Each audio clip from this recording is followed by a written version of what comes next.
Right, tyres. Now this is quite an interesting subject for me at the moment because, as regular followers of my channel will know, and if you're not a regular then why not, I've recently shifted from tubular wheels and tyres to standard clincher tubeless tyres, and it's all going well. There's definitely some rolling resistance gains there, and I'm liking the setup. Now that the wheels are able to be below 1 kilo, which is kind of tubular territory with the extra light 340Cs, I have the benefits of the lightweight tubulars with the performance of the new tubeless tyres. And it seems like the tyre manufacturers are really making a lot of progress and research into these tyres, and there can be a lot of difference, a huge difference between the tyres that you choose, the width that you choose, the pressure that you're running. So all of those things really do add up, and if you can get that right, you're definitely going to go that bit faster. So I've been experimenting a little bit with different tyres, trying to find what the best combination is. Initially, I had these Grand Prix 5000 STRs on 28mm front and rear. Roll very well, feel very good, but interestingly, the grip in the wet was really not as good as any of the tubular tyres that I rode before, which was Continental, Vittoria, Veloflex, that kind of thing, because on short, steep little hills that I ride quite often in the wet, I was getting wheel spin, which I would never have had before with those tyres. And they do feel a little bit skittish. I haven't fallen off or anything on any wet bend, but don't inspire the confidence that I would like. And my wife actually reported the same thing back because I built the same wheels for her, so it wasn't just me. So in the search for something a little bit grippier, I have looked at this new Pirelli P0 Race TLR RS, the latest, greatest race tyre, and the ENVE SES 27mm RaceDay tyre, which I'm putting on the front, and this one I'm planning to put on the rear. Now, I would strongly recommend anyone that's interested in tyres and technology to subscribe to Bicycle Rolling Resistance. I'm not affiliated in any way, but it's only $10 and they do a lot of really useful work, and all the data is there, and you can check out which tyre is good for you, whether you want puncture protection, if you want grip, if you want lightweight, whatever it is you're after. So I'm after the best of everything, obviously, and that doesn't come cheap. The latest tyres they're bringing out are kind of pushing the $100 mark each, which is huge, but hopefully those prices will come down as more and more competition bleeds in. So these ENVEs I actually bought on a recent trip to New York because I couldn't find them in Europe. The Pirelli I found okay.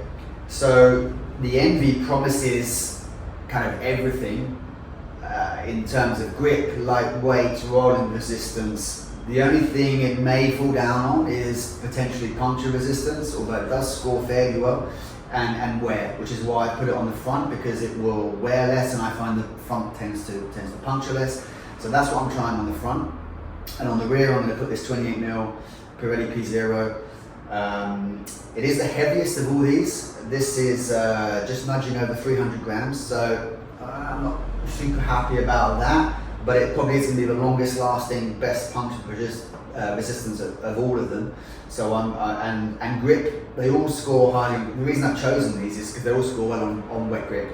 This does particularly well, and so does the ENVE, better than the Continental. So that's what I'm mainly trying to get here, is the best grip, and all the other factors as good as I can get them.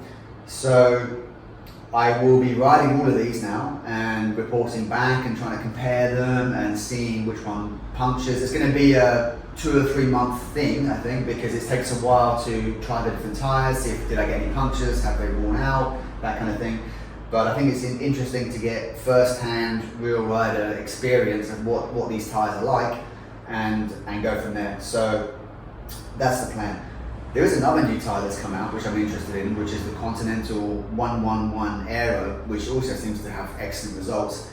They claim some crazy watt savings for Aero, which I find extremely hard to believe, because I don't think just by digging some grooves into the tyre, you're going to suddenly whoosh forward in front of everybody else. But you know, interesting tyre. I think it's retailing for $120, which is kind of nuts. So I steered clear of that one at least. But let's go with these for now and see how we get on. Yeah, so just one final point actually that I didn't really touch on is the aero side of any tyre. Now, there is an argument that says that if you can go narrower on the front, you are presenting less surface area, which kind of makes sense. So there is something that says you could use a 25mm tyre on the front, but that's really if you're only focusing purely on aero. I think there's other elements you need to consider as well, and as long as your front tyre, well, rear as well, but the front is the most important, as long as it's not bulging over the rim, then, and it's got a nice smooth transition to the rim, then you should be pretty good. I think 28 is the sweet spot when it comes to aero, grip, all the rest of it, molding resistance, so that's what I'm going with.